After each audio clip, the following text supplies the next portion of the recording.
O sexto dia acabou. Restam só mais 4 para trabalhar. Muito seriamente, com muito empenho, com muita paciência e perseverança para obter os melhores resultados. O sexto dia é um dia muito importante. Fico feliz que tenham ultrapassado esse obstáculo. O segundo dia e o sexto dia é difícil ultrapassar esses obstáculos. No primeiro dia, quando se começa na pana, a operação tem início. Depois, no segundo dia, temos vontade de fugir. Depois de Vipassana, então, a operação vai mais fundo e, de novo, temos vontade de fugir, sob um pretexto ou outro. Um pretexto. Na noite do quinto dia, a palestra fala tanto em dukkha, sofrimento, sofrimento. O sofrimento começa quando se nasce e depois, vida afora, se sofre. Doença, velhice, morte, o sofrimento de acontecerem coisas indesejadas, o sofrimento de não acontecerem coisas que deseja. Sofrimento, sofrimento. Vida após vida, sofrimento. Ah, esse é um caminho de sofrimento. Nos recusamos a entender. Esse ensinamento é muito pessimista, preciso fugir. Ou não se tenta compreender, ou se encontra pretexto para fugir. Não há nem um pingo de pessimismo no ensinamento. Se o ensinamento dissesse ser preciso sofrer, que existe sofrimento e não existe saída, então sim seria pessimista. Mas o ensinamento oferece uma saída. Você pode se libertar de todos os seus sofrimentos. Pode chegar ao ponto de se livrar por completo do sofrimento. Pode desfrutar da verdadeira paz, da harmonia verdadeira. O ensinamento é cheio de otimismo, cheio de otimismo. Lá na Índia, contamos uma história. Uma mãe manda seu filho ao armazém, com uma garrafa vazia e uma nota de 10 rúpias. Vai comprar um pouco de óleo de cozinha. O menino vai e compra uma garrafa cheia de óleo. Na volta, por descuido, ele é derrubado no chão. Metade do óleo se derrama. O menino, com a garrafa meio vazia, volta chorando. Ah, mãe, perdi metade do óleo. Muito pessimista, muito pessimista. História é história. A mãe manda outro filho, com outra nota de 10 rúpias e outra garrafa vazia. Ele também compra o óleo e enche a garrafa. E, história é história, ele cai. A garrafa cai, metade do óleo se derrama. Esse menino pega a garrafa e, muito feliz, volta dizendo: Olha, mãe, salvei metade do óleo. Caí. A garrafa caiu, podia ter se quebrado. Podia ter perdido o óleo todo. Olha, mãe, sobrou metade do óleo. Na mesma situação, cada menino chegou a uma conclusão diferente. Uma garrafa está metade cheia, a outra metade vazia. Um chora pela vazia, muito pessimista. O outro está feliz com a cheia. Pelo menos está metade cheia. Está muito feliz, muito otimista. História é história. A mãe manda o terceiro filho. E história é história, ele também cai. Metade do óleo se derrama. Ele pega a garrafa. Como o segundo, ele vem sorrindo. Salvei metade da garrafa, salvei metade do óleo. Mas esse menino é um menino Vipassana. Não é apenas otimista, também é realista. Perdi metade do óleo. Essa é a verdade. Minha garrafa está metade vazia. E não só realista, também é trabalhista, como em Vipassana. Agora devo trabalhar. Ele decide, vou sair e trabalhar duro, e até hoje à noite vou ganhar 5 rúpias e encher essa garrafa. Então Dhamma não é apenas otimismo, é realismo. E é também trabalhismo. Cada um deve trabalhar, sempre permanecendo otimista. Nenhum pessimismo. Não há um pingo de pessimismo em Dhamma. É todo otimismo, otimismo. Você agora tem uma via para sair do sofrimento. Existe sofrimento. Precisa aceitar isso. Metade da garrafa está vazia. É preciso aceitar isso. Como enchê-la? O sofrimento existe, aceite isso. E aqui está o modo de sair do sofrimento. Aproveite. Já começou a fazê-lo, está percebendo a verdade. Não é apenas um exercício intelectual, nem uma aceitação emocional ou devocional da verdade do sofrimento e de como sair do sofrimento. Você está tendo a experiência. Quando se trabalha com as sensações, vive-se a sabedoria. A verdade existe e está sendo experimentada. Não é a sabedoria de outro, não é sabedoria emprestada. É a sua própria sabedoria, nascida da experiência direta. Todo o processo de se observarem as sensações leva à compreensão, porque se começou a dar importância à verdade dentro da moldura do corpo, a verdade no nível da experiência. Caso contrário, a vida inteira, toda importância é dada a objetos externos. Sentimos desejo, mesmo sem saber estarmos desejando. Ansiamos por objetos externos. E esses objetos passaram a predominar ao ponto de nos dominar. Esquecemos que estamos desejando, ansiando. Também esquecemos que, por estarmos ansiando, perdemos o equilíbrio da nossa mente e isso nos tornou muito infelizes. Tampouco entendemos que nos viciamos nesse desejar, esse ansiar. Por exemplo, você tem uma necessidade natural.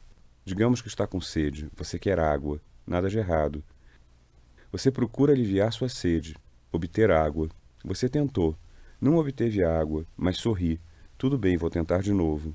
Você não obteve água, tudo bem, vou tentar de novo. Não perde o equilíbrio da sua mente. Mas quando você começa a ansiar, água, ai, ai, nenhuma água até agora. O que será de mim? Posso morrer. Água, água. Perdeu o equilíbrio da sua mente. Tornou-se tão infeliz. Ficou evidente que não está observando isso tudo dentro de si. Água não é tão importante assim. Você está desejando, ansiando. Mas nem o desejo é tão importante. Desejar traz sofrimento. Quando se começa a desejar alguma coisa, significa que se quer algo que não está presente. Está insatisfeito com aquilo que é. Você quer alguma coisa que não está presente e sofre muito por causa disso. Se pudesse perceber, veja, estou me tornando infeliz, nesse caso, existiria saída. Mas isso não ocorre e você se deixa dominar pelo sofrimento do desejo, não percebe como esse desejo ávido vai viciando. E aí piora. Você se vicia em desejar. Quando se começa a observar as sensações, chega um estágio, mais cedo, talvez mais tarde em alguns casos, em que se começa a compreender que, na realidade, não está desejando esse objeto ou aquele objeto. Está desejando uma sensação específica. Quando você deseja algo, surge uma sensação. E quando esse desejo é satisfeito, some a sensação. Você deseja aquela sensação de novo. Então você precisa desejar por outra coisa. Uma vez satisfeito seu desejo, o objeto é obtido, perde todo o interesse e quer outra coisa. Obtida essa outra coisa, de novo deixa de interessá-lo. Deseja outra coisa. Ficou viciado nesse desejar. Digamos que se viva em uma casinha de um quarto. Está-se bastante feliz. De repente lhe ocorre: uma casinha de um só quarto? Preciso de uma casa com pelo menos 3 quartos. Tudo bem. Suponhamos que agora tem uma casa com 3 quartos. Então precisa ser bem mobiliada. Bem mobiliada com essa mobília, aquela mobília. Tudo bem, está bem mobiliada. Aí perde a graça. Agora preciso desse aparelho, daquele aparelho, uma televisão colorida, um videocassete e um aparelho de som japonês. E uma máquina de lavar, um aspirador de pó, essa máquina, aquela máquina. A casa inteira entupida dessas coisas todas. Não sobra espaço nem para respirar. E mesmo assim, nenhuma satisfação. Desejar, desejar. Meu carro. Ah, esse carro vagabundo, essa lata velha. Preciso ter aquele modelo. Que tal um Toyota? Vem um Toyota. Ah, não, preciso de um BMW. E aí? Não, preciso de uma Mercedes-Benz. Não, preciso de um Rolls-Royce. E aí, não apenas um Rolls-Royce, desse modelo ou daquele modelo, o modelo mais recente. E não só um ou dois, mas uma frota de Rolls-Royce. Ainda não satisfeito, preciso ter meu próprio helicóptero. Outras pessoas têm helicópteros, preciso ter meu próprio helicóptero. Tudo bem, chegou o helicóptero. Agora preciso ter um avião, meu próprio avião. O avião chegou. Agora quero uma nave espacial, preciso ir à Lua. Preciso de uma nave espacial para me levar até a Lua. Ah, isso também perde a graça. Preciso ter uma nave espacial para ir a Marte, a esse planeta, a aquele planeta. E não apenas isso, a essa galáxia, aquela galáxia. Nem o céu é o limite. Não há limite, é um poço sem fundo. Impossível de encher. Porque começou a ficar viciado em desejar. Não deseja um objeto, deseja desejar. Isso piora a situação, e é isso que acontece. À medida que se avança na trilha, torna-se tão claro. Quando se diz que alguém é viciado em álcool ou viciado em drogas, na verdade é um erro. No nível superficial, no nível aparente, parece ser assim. Na verdade, está viciado na sensação. Quando ingerimos álcool, surge uma certa sensação e desejamos aquela sensação de novo e de novo. Então é preciso tomar álcool de novo e de novo. Precisamos tomar a droga de novo e de novo. A sensação é tão importante. Essa foi a descoberta do Buda. A não ser que aprenda a observar a sua sensação, não conseguirá largar nenhum vício. O vício do álcool, o vício das drogas, nada é comparado ao seu vício do desejo, seu vício da aversão. Existem tantas impurezas na mente. Você é viciado em todas essas impurezas e vive reproduzindo-as sem parar, por ser viciado em determinado tipo de sensação.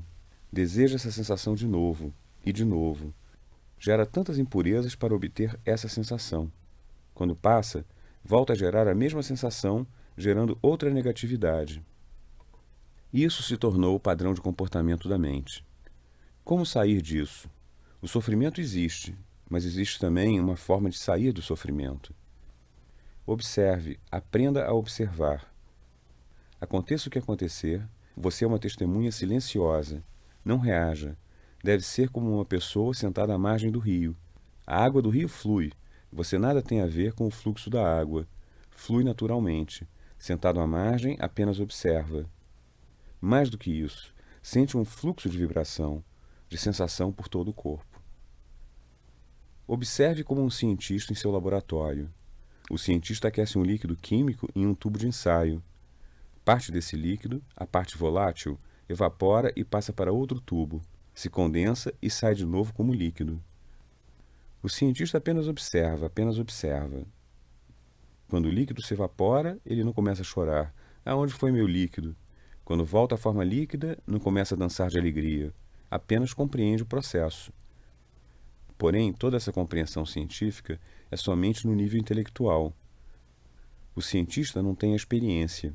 Aqui você está tendo a experiência. Toda a estrutura física, o que é isso? Como funciona? A estrutura mental, a combinação de ambas, a interação de ambas, como uma influencia a outra, como uma é influenciada pela outra. Como a mente se origina a partir da matéria, como a matéria se origina por causa da mente. Às vezes parece que a matéria se transforma em mente. Às vezes parece que a mente se transforma em matéria. Estamos tendo essa experiência toda. E isso faz toda a diferença, porque a sabedoria obtida através dessa experiência é sabedoria própria.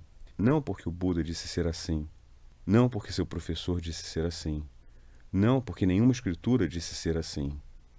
A estrutura material é composta por partículas subatômicas, minúsculos calapas.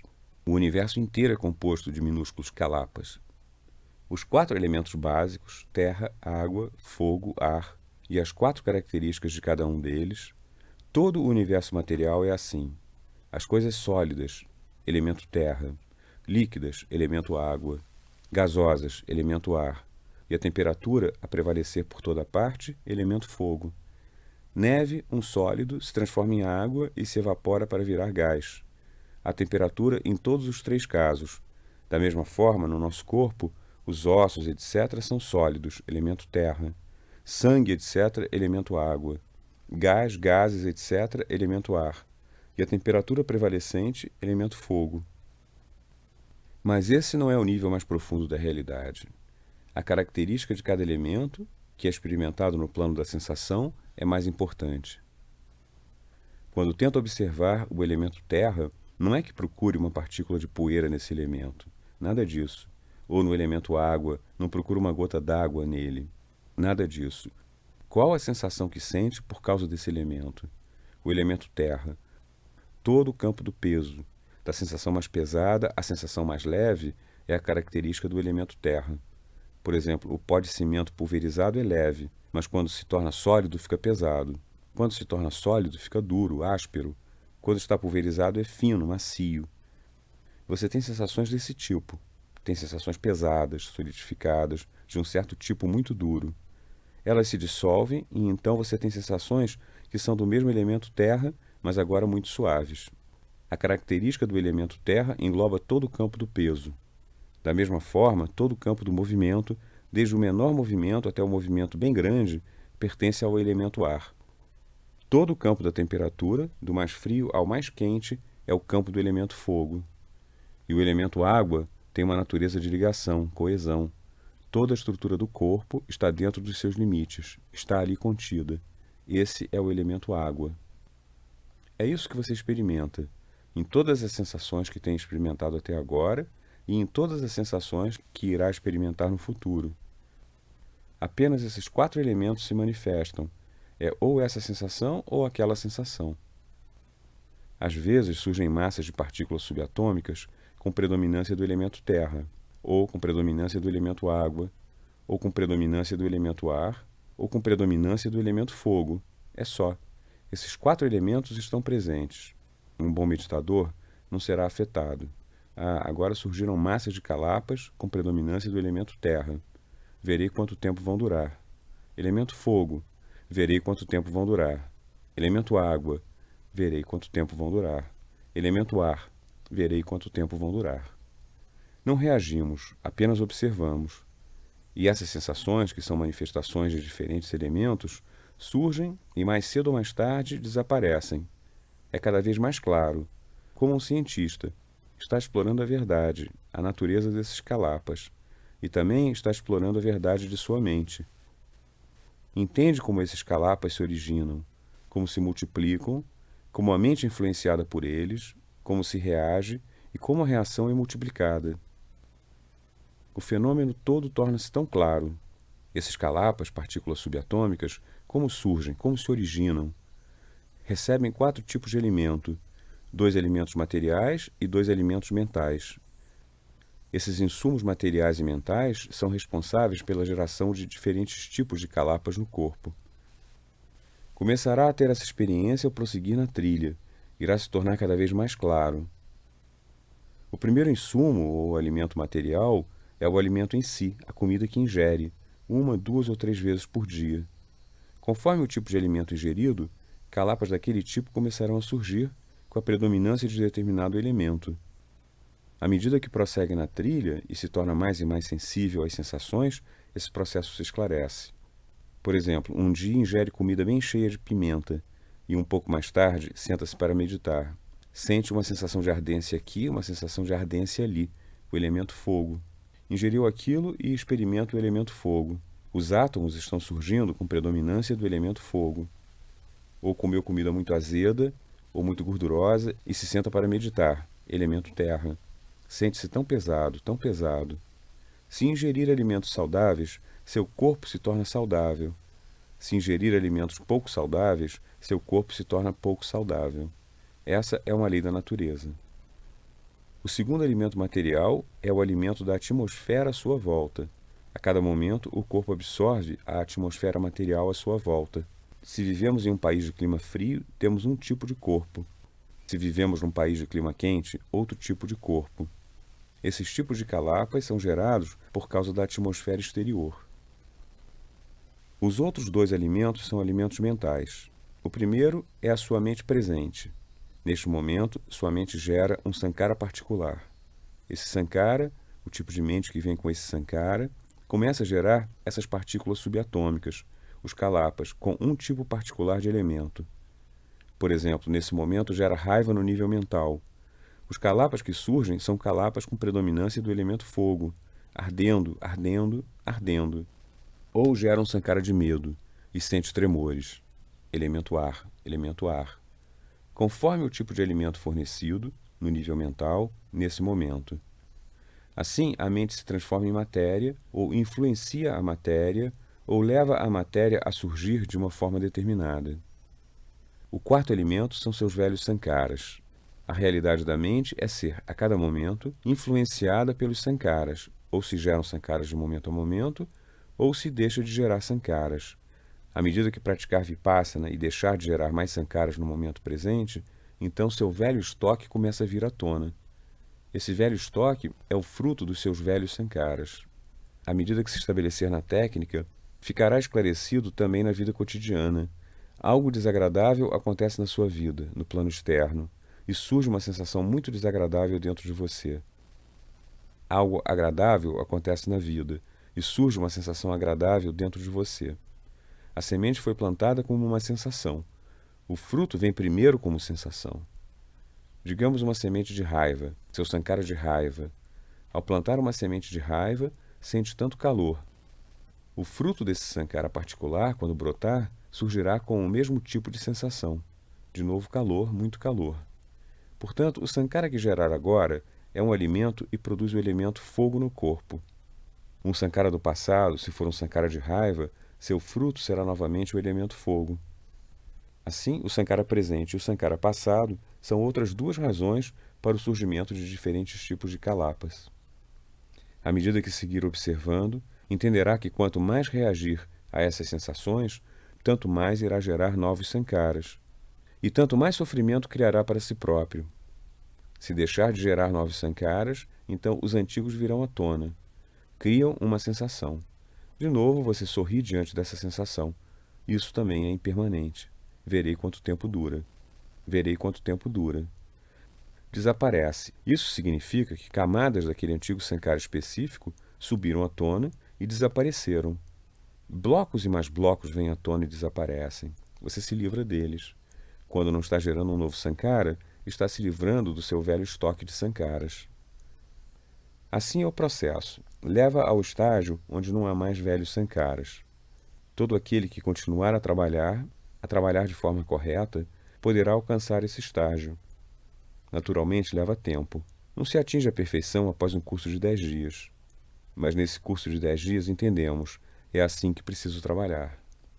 Vamos trabalhando, trabalhando e, enfim, alcançaremos o estágio onde não há mais sankaras do passado e não se gerarão novos sankaras.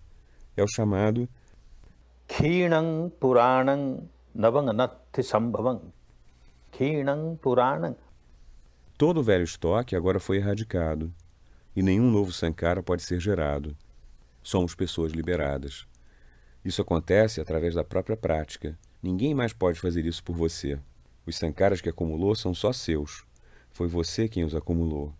Você é o responsável. Sua ignorância é a responsável. Lentamente está saindo dessa ignorância. Está desenvolvendo sua sabedoria, sabedoria viva, sabedoria no nível da experiência. E verifica que o velho estoque vai sendo erradicado, erradicado. Está se aproximando cada vez mais do objetivo final. Cada qual precisa trabalhar por si. Ninguém mais pode fazer isso por você. Podem apenas indicar o caminho. Existem obstáculos, existem dificuldades. No idioma daquele tempo, eram chamados Nivarana. São como cortinas espessas que impedem que se vejam as coisas por trás da cortina. Por causa desses Nivaranas, desses obstáculos, você não enxerga a realidade dentro de si. Existem 5 Nivaranas principais, 5 grandes barreiras ou obstáculos. Digo serem os 5 grandes inimigos de todo meditador Vipassana. 5 grandes inimigos. 2 desses grandes inimigos são o desejo e a aversão. Você está meditando para sair do seu velho hábito de desejar, para sair do seu velho hábito de repulsa. E enquanto medita, por ignorância, multiplica seu desejo, multiplica sua aversão. Você deve sair do sofrimento do desejo. Você deve sair do sofrimento da aversão. E veja só o que começou a fazer. Isso é por causa do velho padrão de comportamento da mente, por causa da ignorância, por causa desses nivaranas, esses 2 nivaranas, 2 barreiras. Como acontece? Um exemplo. Em um curso como este, há muitas razões pelas quais pedimos aos alunos que evitem se comunicar com seus colegas. Se houver algum problema, poderá discuti-lo com o professor assistente ou com o professor, mas deve continuar a trabalhar por si. No entanto, a mente humana é a mente humana. É sempre curiosa a respeito dos demais. Você tem uma oportunidade e você começa a falar. Ei, e você? E você? E a outra pessoa responde. Eu sinto um fluxo de vibrações ardentes por todo o meu corpo. Vibrações ardentes por todo o corpo? Eu não senti nada disso. Alguém diz. Eu senti um fluxo maravilhoso, como uma corrente elétrica por todo o corpo. Uma corrente elétrica? Eu não senti essa corrente elétrica. Aí você se senta para meditar. Quero sensações ardentes. Quero correntes elétricas. Ah, nada de corrente elétrica para mim. Nada de sensação ardente para mim. Você fica desejando, desejando e ansiando. Você está aqui para sair disso. No entanto, em nome da meditação, em nome de Vipassana, Você começou a desejar, a ansiar. Avidez é sofrimento. Mesmo que anseie pela meta final, pela libertação total, Nibbana, quero Nibbana, você está correndo na direção oposta de Nibbana. Nibbana é um estágio livre de desejo. E lá vai você, multiplicando seu desejo. Como se livrar do desejo gerando desejo? Não é possível. Então, sempre que perceber que está para ser dominado por esse inimigo, pare com isso assim que puder. Não se deixe dominar. Seja o que for que surja nesse momento, essa sensação ou aquela sensação, mesmo nenhuma sensação, não importa. Aceite a realidade desse momento tal como é. Se desejar o ausente, então, de novo, o velho padrão de comportamento se repetirá. Você quer o que falta, e isso se transforma em avidez. Começa a ter apego por essa avidez. Transforma-se em um grande sofrimento para você. Da mesma forma, a aversão. Um exemplo. Pedimos que se sente durante 1 hora em aditana. Não pode abrir os olhos, nem as pernas, nem as mãos. Você, de alguma forma, consegue meia hora. Consegue 45 minutos. Depois disso, começa a tortura.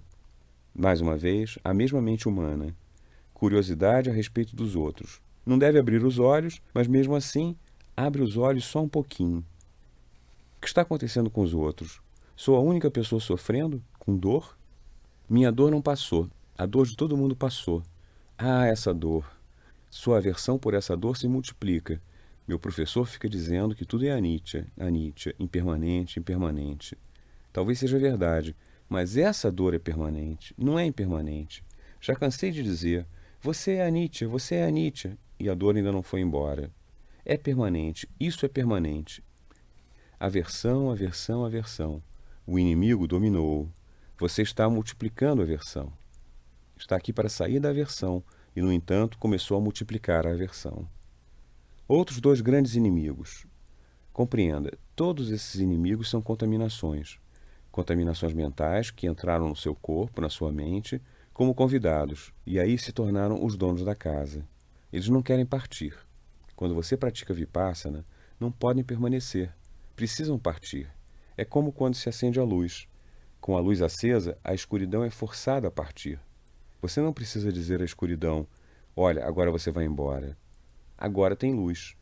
Quando pratica Vipassana, essas contaminações precisam partir, mas não querem. Então, lhe dão um chute interno.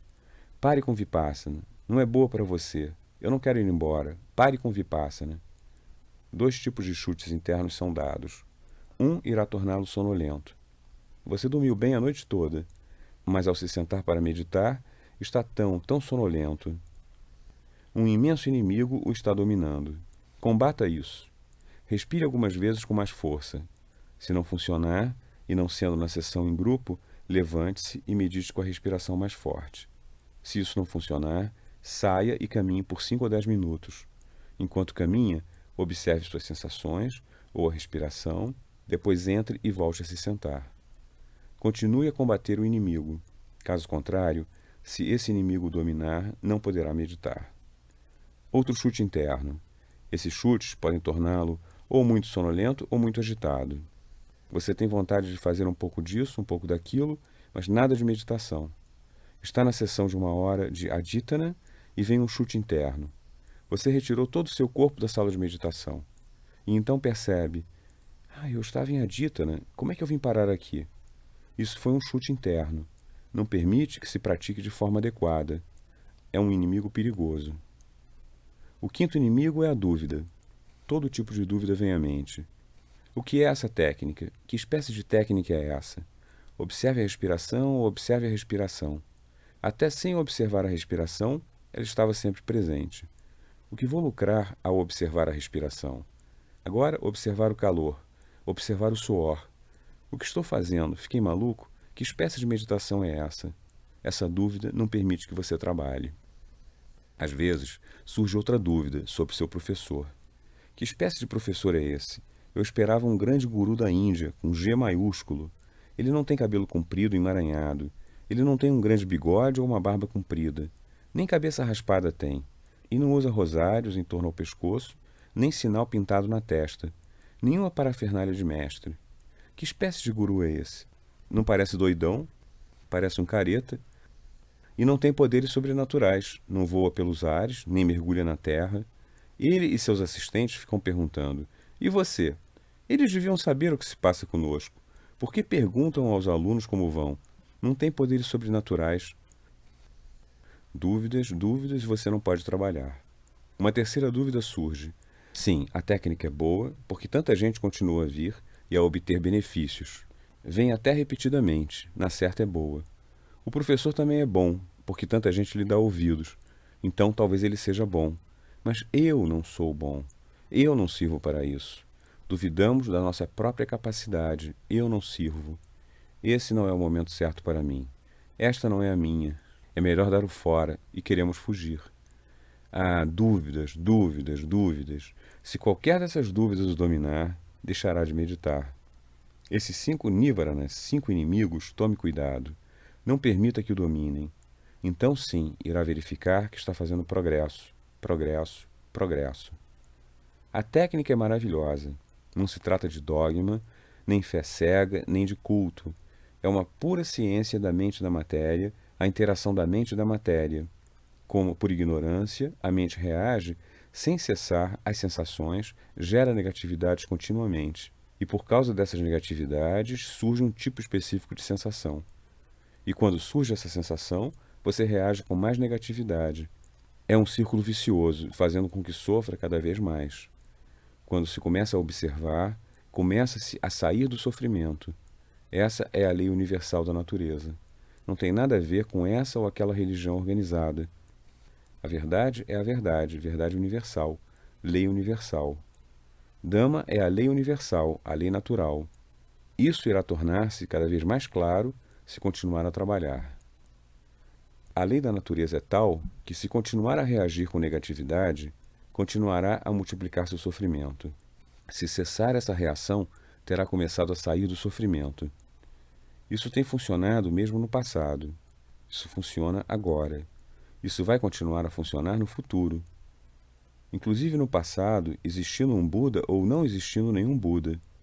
O Buda disse, quer eu esteja presente ou não, quer alguém se torne iluminado ou não, a lei da natureza permanece a mesma. Ela é eterna. O tempo todo, quando geramos negatividade, estamos destinados a sofrer. O tempo todo, quando começamos a sair da negatividade, começamos a nos livrar do sofrimento. Um Buda descobre a lei. Essa lei fica encoberta. As pessoas desconhecem o que acontece bem lá dentro, no fundo. Como se gera negatividade, as pessoas desconhecem.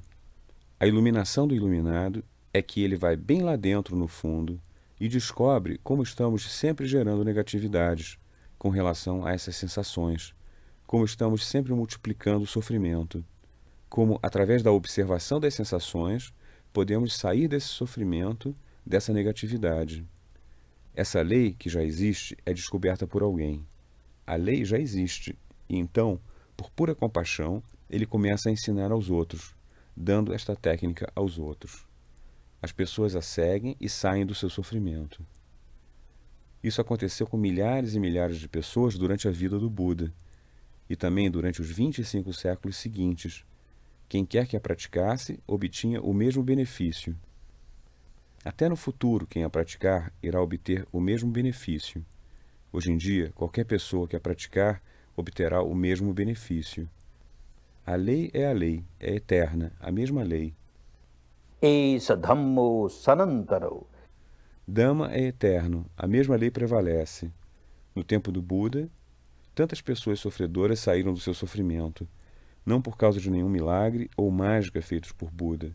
A mesma técnica era ensinada. Um exemplo foi Angulimala, um rapaz muito zangado. Ele tinha jurado matar 1000 seres humanos. Era tão cheio de raiva. Ele matou 999 e estava à procura do 1000º. Agora, como lembrar quantos tinha morto? A cada morte passou a cortar um dedo e colocar em um colar em volta do pescoço. Ia contando, quantos dedos? Por isso era chamado Angulimala, aquele que usa um colar de dedos. Quando ele estava à procura da 1000ª pessoa, cruzou com o Buda. Ou melhor, o Buda, movido pela compaixão, veio a ele, apenas para salvá-lo do seu sofrimento. Nenhuma mágica, nenhum milagre. A mesma técnica lhe foi ensinada.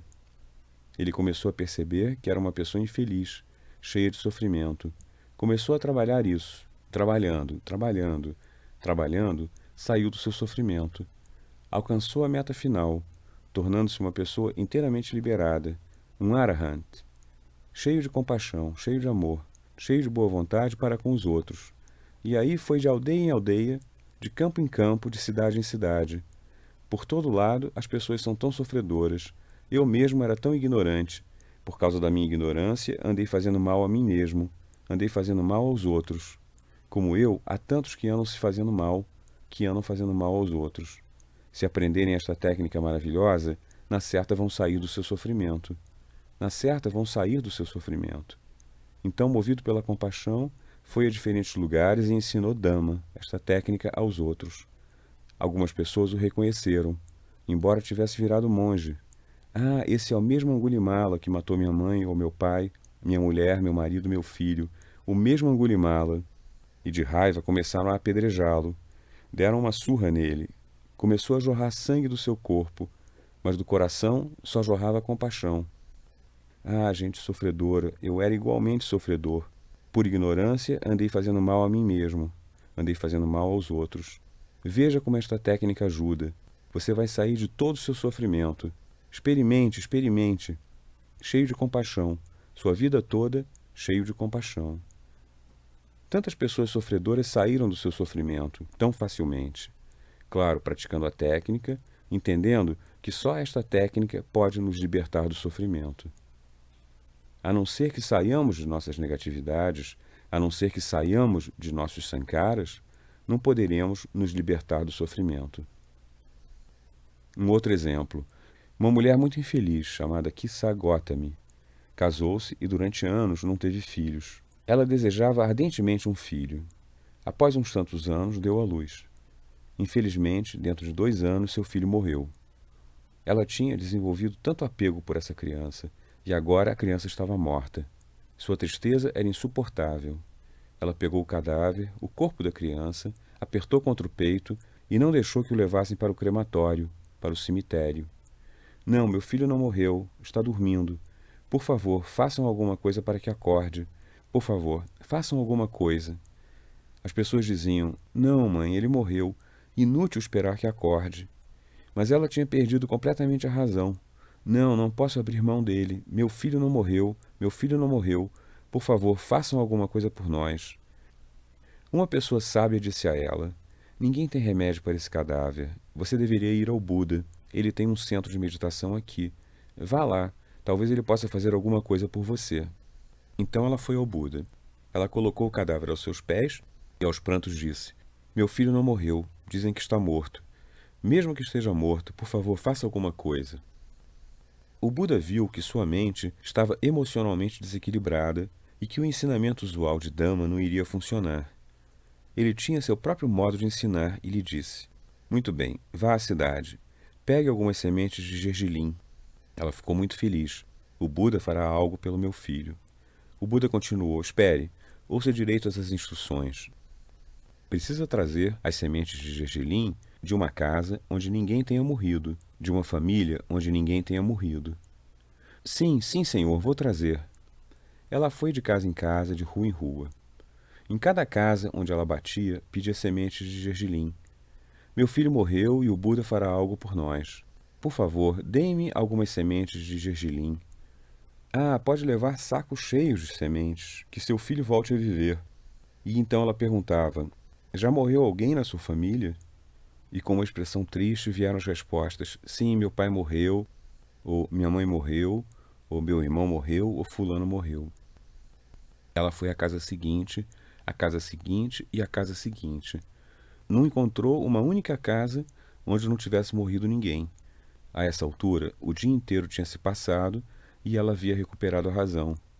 Não existe tal casa, não existe nenhuma família onde não morra ninguém. Essa é a lei da natureza. As pessoas nascem para morrer, mais cedo ou mais tarde. Agora sua mente estava em condições de aprender Dhamma. Voltou para o Buda e ele lhe deu Dhamma, o mesmo Dhamma. Observe a respiração, observe a sensação. Vá mais fundo, mais fundo, mais fundo e descobrirá que seu sofrimento se evapora, camadas após camadas. Essa Kissa Gotami se tornou uma Arahant, inteiramente liberada. Passou sua vida inteira servindo aos outros. Existem tantas mães como eu, tantas irmãs. Elas são tão sofredoras. Se receberem esse maravilhoso Dhamma, sairão do seu sofrimento. Movida por essa compaixão, foi servindo as pessoas no Dhamma. Outra sofredora desse tipo era Patachara, a filha de uma pessoa muito rica. Ela perdeu o marido. Tinha 2 filhos e perdeu ambos. Ela perdeu seu irmão, sua mãe e seu pai. Não tinha ninguém no mundo inteiro. Ficou louca, completamente louca. Correu pelas ruas de Sravasti, inteiramente nua. Atiravam pedras nela, mas ela não entendia o que estava acontecendo. Por causa de uns parames passados, uns bons karmas do passado, essa mulher entrou em contato com Buda. Buda estava ensinando o Dhamma e ela passou. Ele disse: "Venha, minha filha." E ela veio. Quando ela se sentou, recuperou a razão por alguns segundos. Percebeu que estava nua. Alguém lhe jogou um pano. Daí em diante foi chamada de Patachara. O Buda lhe deu Dhamma, a mesma técnica, e trabalhando nessa técnica, ela saiu de todos os seus sofrimentos. Se o Buda tivesse usado de poderes milagrosos para dar vida ao filho de Kissa Gotami, ou aos filhos dessa Patachara, ou ao marido de Patachara, ou sua mãe, seu pai ou seu irmão, então o Buda não teria sido o Buda. Esses teriam sido apenas alívios temporários. Mesmo que alguém recupere a vida, isso é um alívio temporário. O sofrimento existe o tempo todo. O Buda deu Dhamma. À medida que se progride na trilha, chega uma hora em que nos lembramos do passado. Vidas após vidas. O Buda disse: observe. Em vidas após vidas, incontáveis vidas, quantos dos seus parentes, seus entes queridos faleceram? Se juntasse os ossos de todos aqueles que morreram no passado, seriam como uma imensa montanha. E as lágrimas que derramou por cada ente querido que morreu, se juntasse todas essas lágrimas, seriam como um enorme oceano. Você quer continuar a mesma coisa no futuro, vida após vida, incontáveis vidas no futuro, rodando no sofrimento? Já chega. Você já sofreu tanto. Saia disso agora. Saia disso. Aqui está um caminho. Aqui está a técnica. E ele deu esta técnica, que é apenas a lei da natureza. Todo mundo que trabalha nela, qualquer um que trabalhe nela, sai do seu sofrimento. E para trabalhar nessa técnica, não é preciso abandonar a vida de leigo e tornar-se um monge ou uma monja. É verdade que se a pessoa se tornar um monge ou uma monja, tem menos responsabilidade da vida mundana. Poderá dedicar tempo integral ao Dhamma, e o trabalho se tornará mais fácil. Mas isso não é absolutamente essencial. Dhamma é para todos, reclusos, monges, monjas e leigos. Leigos têm dificuldades por terem tantas responsabilidades. No entanto, a trilha é a mesma para ambos. Havia pouco menos de 100.000 monges e monjas com o Buda. Os demais seguidores, milhões deles no norte da Índia, eram leigos.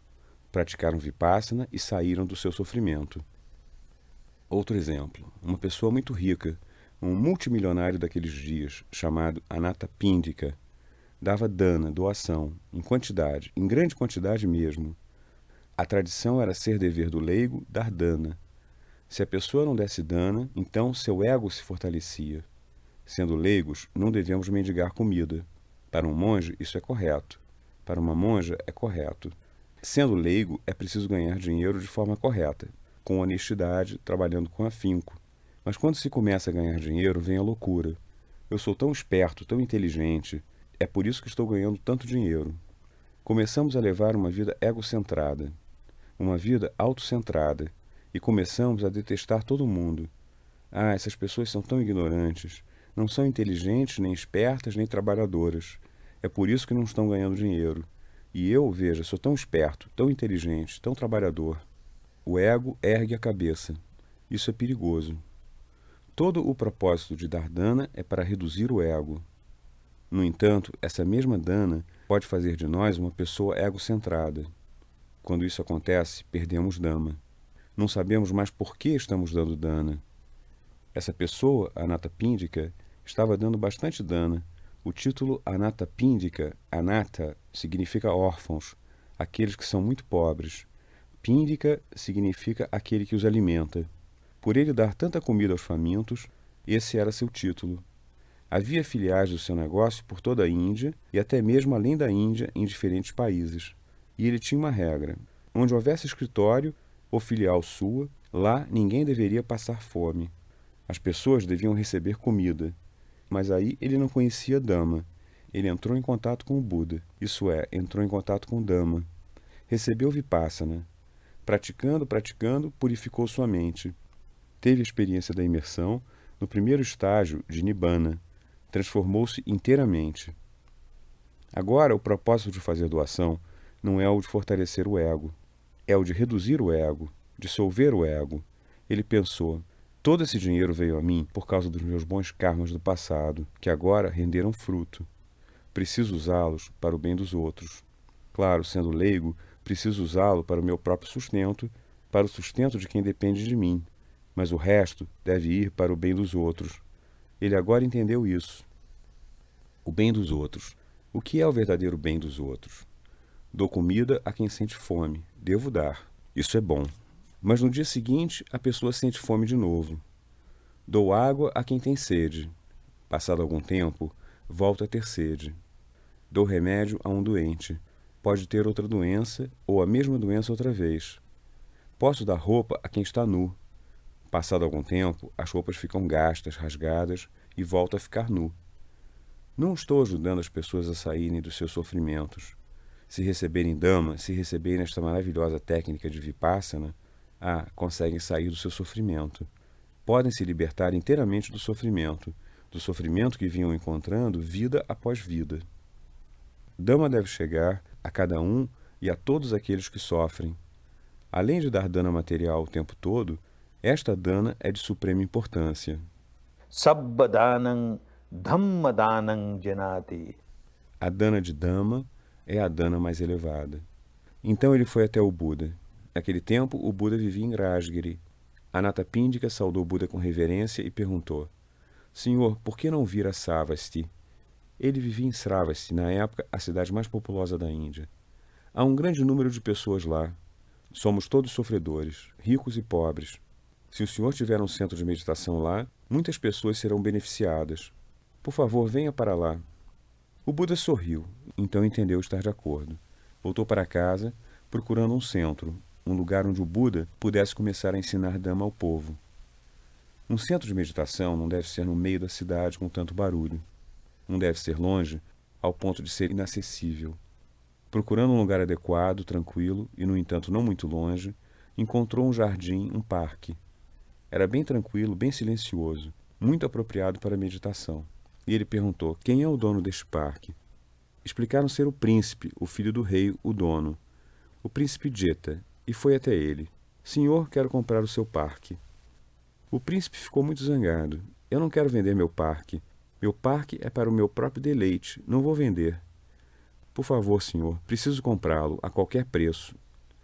Só para se livrar dele, o príncipe disse: você sabe o preço dessa terra? Precisa espalhar moedas de ouro pelo terreno todo. Esse é o preço. Negócio fechado. Vou espalhar as moedas de ouro. Ele trouxe carroças carregadas de moedas de ouro e começou a espalhá-las. O príncipe disse: enlouqueceu, nenhuma terra pode valer tanto. O que está fazendo? É doido? Ele respondeu: não sou doido. Essa terra irá se tornar tão valiosa. O Buda virá aqui e ensinará o maravilhoso Dhamma. Minha fortuna toda não é nada comparada com o fato de uma pessoa receber Dhamma, receber Vipassana. Se apenas uma pessoa sair do seu sofrimento, minha fortuna não é nada comparada com isso. E não apenas uma pessoa, eu sei, mas milhares e milhares vão ser beneficiadas. Então construiu um centro de meditação onde 10.000 pessoas podiam viver, onde podiam ficar e meditar aprendendo Dhamma. Sua vontade era servir os outros.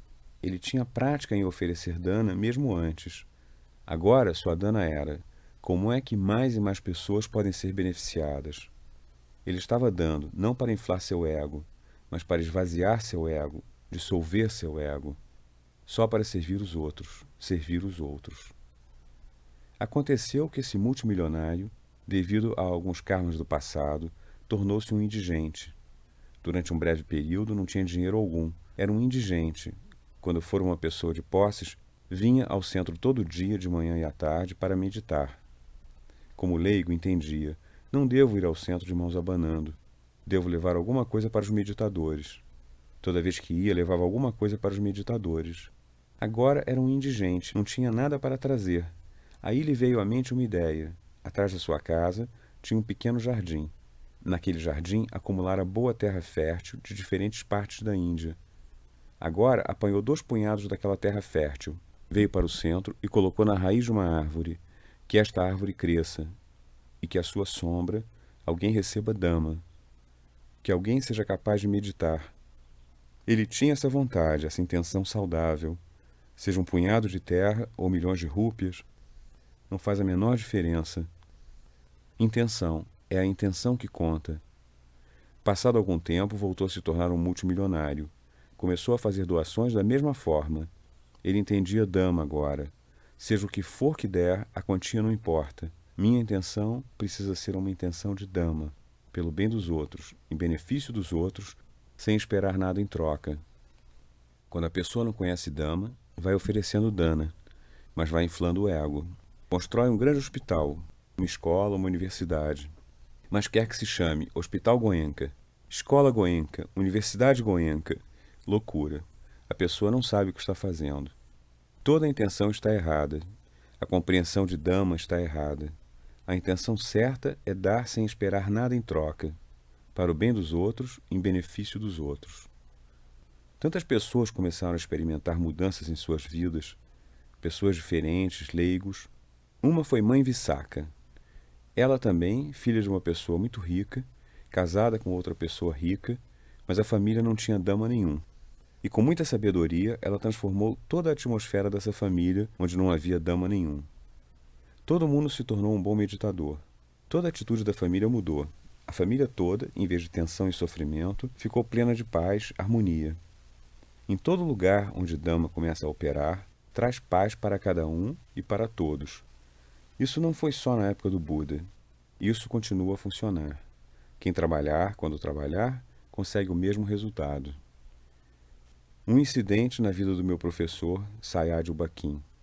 Quando a Birmânia se tornou independente, havia muitos estados, principados. Um bom político, homem de estado, juntou esses estados e criou a União da Birmânia. E, de modo a satisfazer esses príncipes, um dos seus líderes foi feito presidente do país, da União da Birmânia. Mas, de acordo com a Constituição, o presidente não tem poder algum. O primeiro-ministro tem o poder todo. Mesmo assim, ele ficou todo feliz. Agora eu sou o presidente da União da Birmânia. Antes eu era apenas o soberano de um pequeno lugar. Muito contente. Certa noite ele deu uma grande festa. Todos os diplomatas e a elite da cidade vieram a essa grande festa. A hora da festa começar era 7:30 da noite. Todo mundo tinha chegado. Ninguém sabia do anfitrião. 7h45 e ninguém sabia do anfitrião. 8 horas, o anfitrião nada. O primeiro-ministro ficou preocupado. O que está acontecendo? Mandou emissários à residência, no primeiro andar. Os emissários voltaram e disseram: Senhor, ele não pode vir. Por quê? O que aconteceu? Ele bebeu tanto. Está deitado no chão, inconsciente, não pode vir. Ah, mas sem o anfitrião, como pode a festa começar? É a festa do presidente. Consciente ou inconsciente, tragam-no. Seja como for. Vamos começar a festa. 2 deles ajudaram o presidente a vir. Meio consciente, meio inconsciente, soluçando, ele veio. Foi colocado na cadeira principal. O jantar começou. Foi servido o primeiro prato. Foi servido o segundo prato. Quando estavam servindo o terceiro prato, começou a vomitar. O primeiro-ministro estava tão infeliz. Nós chamamos nossa terra uma terra de dama. Nosso governo, um governo de dama. E que espécie de presidente temos? O que se podia fazer? No dia seguinte, quando recuperou os sentidos, ele telefonou ao primeiro-ministro. Se você quiser, eu renuncio. Mas não posso abandonar o álcool, é impossível. Na nossa tradição de realeza, quando nasce o herdeiro do trono, ou seja, o primeiro filho do rei, a primeira coisa que ingere é álcool da melhor qualidade, em colher de ouro ou colher de prata. Isso foi o que primeiro ingeri, senhor. Desde então, tenho tomado tanto álcool. Metade do meu sangue virou álcool. Não posso passar sem ele. Agora, essa pessoa tinha muita sorte. Por causa de alguns bons páramos do passado, um dia ele passou em frente do centro do meu professor, Sayad Baquim. Por simples curiosidade, entrou. Era o último dia de um curso e viu todo mundo radiante, porque a operação agora acabou e foi dado bálsamo para as feridas. Todo mundo estava sorrindo, sorrindo. O que acontece aqui? Ensina-se meditação. Que tipo de meditação? Ensina-se Anapana, ensina-se Vipassana. Tendo nascido budista, conhecia essa Anapana e essa Vipassana das escrituras, mas nunca soube existir quem ensinasse, nem que tamanhos resultados fossem obtidos. Todo mundo disse que se sentia tão em paz, tão em harmonia. Eu nunca estive em paz na minha vida. Eu nunca soube o que é harmonia. Eu sou uma pessoa tão agitada. Senhor, posso vir? Posso vir fazer um curso também? Sim, sim, seja príncipe ou mendigo, qualquer um. Todo mundo pode vir e meditar. O que devo fazer? Preciso adotar 5 preceitos. 5 preceitos? Ah, não. 4 preceitos. O 5º está fora de questão. Não posso fazer isso. Nesse caso, vá embora. Não podemos aceitá-lo. Ele queria essa paz, então começou a argumentar, barganhando. Só uma pequena dose, senhor, todo dia, bem pouquinho. Não, de jeito nenhum. Dia sim, dia não. De jeito nenhum. Uma a cada 5 dias. De jeito nenhum. Vá embora. Não podemos lhe ensinar, a não ser que tenha uma sólida base. Essas 5 sílabas são a base da meditação. Então ele diz, está bem, de alguma forma vou me controlar. Virei, senhor, mas com uma condição. Que quando eu voltar para casa, não me impeça de beber. Como posso impedi-lo? Voltando para casa, você é dono do seu destino. Pode beber o quanto quiser, mas não aqui. Eu o aconselho a não beber nem em casa. Se beber lá, como posso impedi-lo? Mas durante esses 10 dias, nada de bebida. Está bem, senhor. Eu quero paz, eu quero harmonia. E ele praticou a mesma coisa que você está praticando. Depois de 10 dias, voltou à casa do presidente, sua própria casa. Se alguém estivesse bebendo, a 100 metros de distância, ele dizia: que fedor, quem está bebendo aqui? Ele não suportava quando os outros bebiam. Ele beber, então, era inadmissível. Durante os seus 10 dias, ninguém lhe disse: se você voltar para casa e beber, você vai para esse inferno ou aquele inferno. Nada disso. Em Dhamma não há ameaças. O que aconteceu? Por que ele bebia? Ele era viciado, e os sankaras do vício do álcool foram embora. Seu vício do álcool sumiu. Como é que ele podia beber agora? Se isso tivesse acontecido com apenas uma pessoa, o presidente da União da Birmânia, talvez se tratasse de algum milagre. Porém, acontece com milhares de pessoas que vêm aos cursos, viciados em álcool, viciados em drogas, viciados nisso ou naquilo. E mais do que isso, viciados no desejo, viciados na aversão, viciados no medo, viciados na depressão. E essas doenças mentais vão embora facilmente.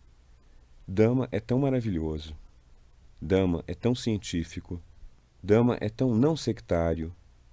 Dhamma é tão universal. Dhamma é tão voltado para os resultados. Dá resultados aqui e agora, nessa própria vida. É bom que você tenha vindo fazer um curso. Faça o melhor uso possível dos 4 dias que restam. São dias maravilhosos da sua vida. Ao menos se estabeleça nesta técnica. Praticá-la é uma tarefa para a vida toda. Você precisa trabalhar a vida toda. Mas faça bom uso do tempo agora para se estabelecer na técnica. Faça uso da oportunidade. Faça uso do espaço. Faça uso do maravilhoso Dhamma, essa técnica maravilhosa, para libertar-se da escravidão de todos os desejos, aversões, ilusões e enganos, para desfrutar a verdadeira paz, a verdadeira harmonia, a verdadeira felicidade. Possam todos vocês desfrutar a verdadeira paz, a verdadeira harmonia, a verdadeira felicidade. Bhavat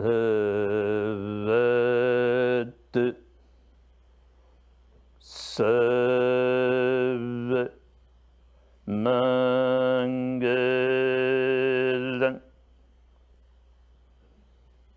Bhavat Sarva Mangalam Bhavat